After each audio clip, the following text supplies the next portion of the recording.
Hello बच्चों, आज हम आ गए हैं अपनी नई एडजस्टमेंट के साथ। तो चलिए बताते हैं इसे सॉल्व कैसे करेंगे, बहुत ही आसान और सिंपल तरीके से। तो सबसे पहले क्वेश्चन पढ़ लेते हैं।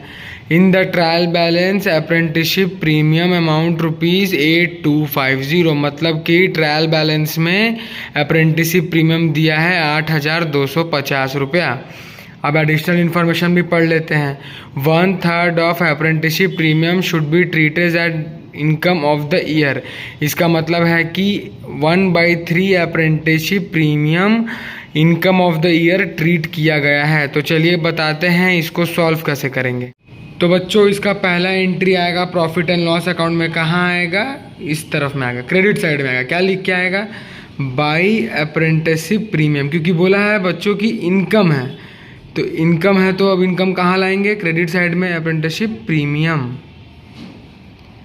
अब बात रहा अमाउंट क्या होगा, तो कितना अमाउंट दिया है? 8250। तो क्या करेंगे, उसका 1/3 निकालना है, तो 1/3 इंटू 8250, 2750 आएगा डायरेक्ट आउटर कॉलम में।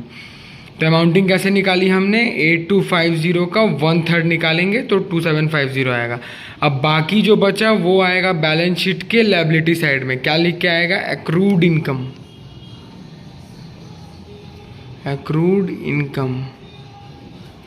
अब इसमें अमाउंट अब कैसे पहचानेंगे? तो 8250 माइनस 2750 तो आएगा 5500।